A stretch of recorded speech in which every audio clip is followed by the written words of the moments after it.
Do you hate grammar? You're not alone. Today I'm going to be giving you 3 tips to help you learn grammar and not drive yourself crazy.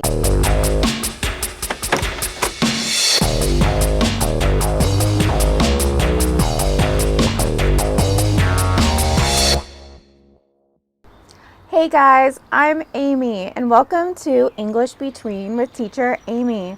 Today I am talking about grammar.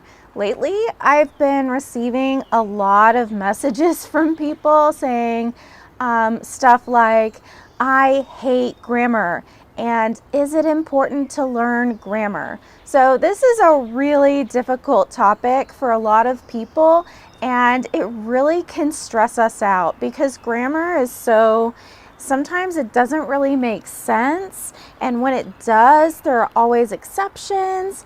And so today I want to make this a little bit easier and clearer for you if you are one of those people who really hates grammar.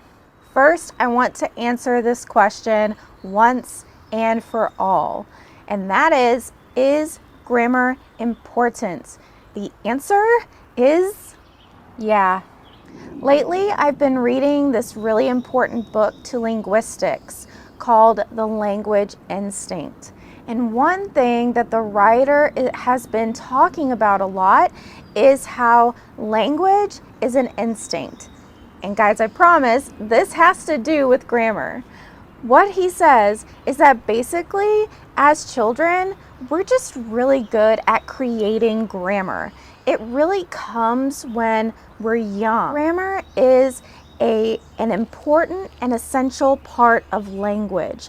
It is something that humans create naturally, and it's a lot harder when we're older to learn it, but it's not impossible. So basically, grammar is essential to language. It's totally natural, and that also means it's essential for good communication. Guys, the most important part of language, the whole point of learning a language is to communicate. If your communication doesn't include good grammar, then it's not going to be good communication. We use grammar in order to create depth in our language. So if you just ignore it, people are not going to understand you. Here are my 3 tips to make learning grammar easier. 1, do not just stay in a textbook. It's totally fine to read grammar explanations, to do grammar exercises. However, you really cannot rely on that or trust it to teach you how to use grammar. Here's what I do in class, okay? So for example, this week, just this past week, I taught the present perfect tense to my ESL class. And the present perfect tense is one of those grammar things that people just really don't like because the rules are so weird with it. So I get kind of nervous the week that I'm going to teach the present perfect because I know that that is how it is. But when I taught it, this is what I did, okay? So first, I had them learn the grammar explanation. So we read the explanation, I explained the explanation a few times, and then we did exercises. So this is just basic grammar stuff, right? So I'm going to do these exercises, then I'll do these that's a little bit harder, and then a little bit harder and harder, right? But after we finished the grammar exercises, I always created a conversation activity. They were using their voices and communicating true things about themselves, like, oh, I've played the guitar for 15 years.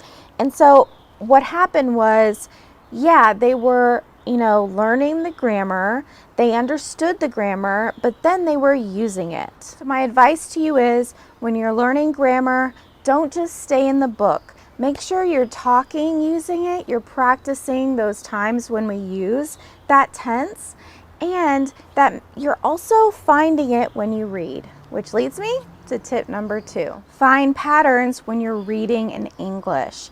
If you are not already reading in English, you really should try to start doing it. And when I say reading, I don't mean reading books. You don't have to read books. Books are great. I love books, but you can also read just, short stories or an English reader or the news or gossip magazines, whatever it is that you like reading. And when you're reading, try to find those grammar concepts that you are studying in your books, right? So make sure that you're not only studying the grammar, but that you're also noticing the grammar.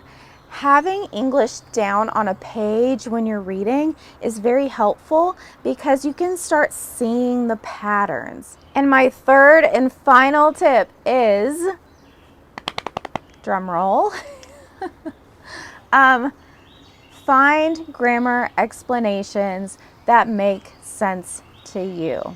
So remember back at the beginning of this video, I talked about how grammar is something that we create as children.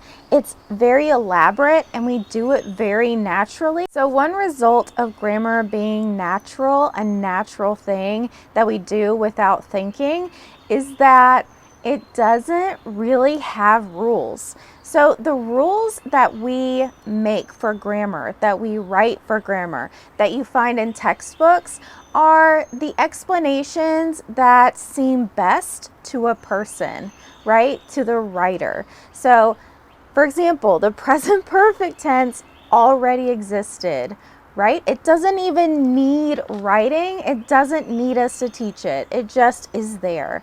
And we don't know exactly why. You can trace it back to history, but grammar and language is a living thing, and it's something we're trying to make sense of after. So grammar comes first, right? And then we try to explain it. So what this means is that if you really do not understand a grammar explanation, if your teacher is saying this is how it is, this is how it is, and it doesn't make sense to you, go online and see how someone else is explaining it. And this seems kind of crazy to some people, but it really is true. For example, with the present perfect tense, using that again, there are so many different explanations for it just online.